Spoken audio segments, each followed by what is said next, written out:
History often remembers the loudest names, but some of the most powerful stories were built quietly, brick by brick, brushstroke by brushstroke, dollar by hard-earned dollar. Today, we're pulling back the curtain on 3 incredible stories of Black excellence in Florida history.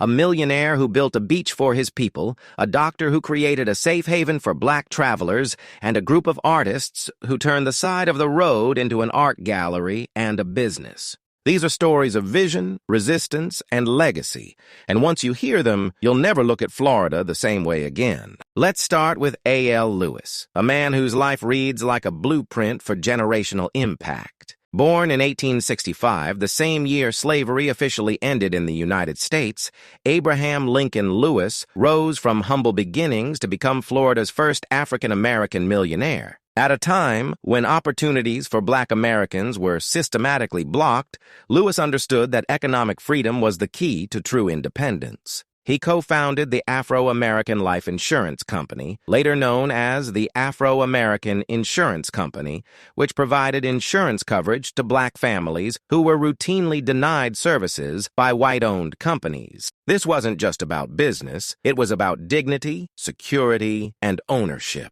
The company became one of the most successful Black-owned businesses in the South, employing thousands and circulating wealth within the Black community. But A.L. Lewis didn't stop there. One of his most visionary projects was the creation of American Beach in Nassau County, Florida. During the Jim Crow era, Black families were barred from most beaches and resorts, making leisure travel humiliating or outright impossible. Lewis purchased land along the Atlantic coast and developed American Beach as a place where Black people could relax, swim, and enjoy themselves without fear or restriction. It became a cultural hub, attracting Black doctors, teachers, entertainers, and entrepreneurs from across the country. American Beach stood as a bold declaration. Black joy, rest, and luxury were not privileges, they were rights. Next, we moved to Orlando in 1929, where Dr. William Monroe Wells identified a critical need and stepped in to meet it. As segregation tightened its grip across the South,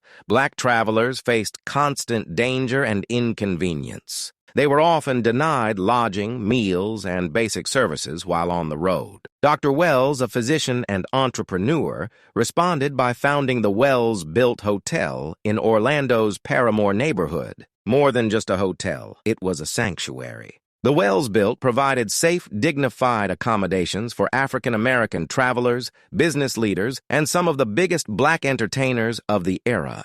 Legends like Ella Fitzgerald, Louis Armstrong, and Duke Ellington stayed and performed there while touring Florida. Artists who could pack concert halls but still couldn't sleep in white-owned hotels. The Wells-built hotel became a center of Black culture, music, and commerce in Orlando. It was also listed in the Negro Motorist Green Book, the essential travel guide that helped Black Americans navigate segregation safely. Today, the building stands as a museum, preserving a story that reminds us how survival often required innovation and how community spaces could become acts of resistance. Finally, we turn to a group of artists who transformed rejection into opportunity, the Highwaymen. In the 1950s and 1960s, formal art galleries rarely represented Black artists, and even when they did, access was limited and profits were slim. Rather than wait for permission, a group of 26 Black painters, including Roy McClendon,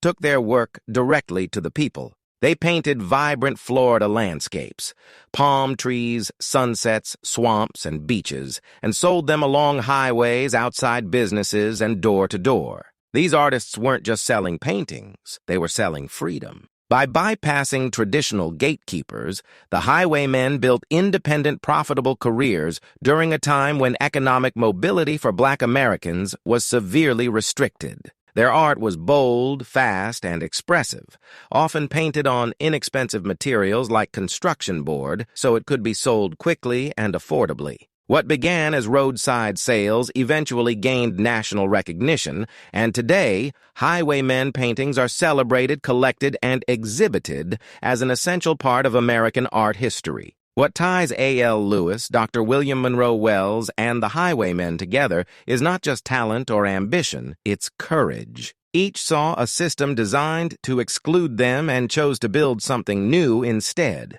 They didn't wait for equality to be handed to them. They created spaces, businesses, and legacies that empowered generations to come. Their stories remind us that Black history is not just about survival. It's about innovation, excellence, and ownership. If these stories moved you, inspired you, or taught you something new, don't keep it to yourself. Subscribe for more untold history like this, and drop a comment below letting me know which story impacted you the most or which hidden figure you want to hear about next.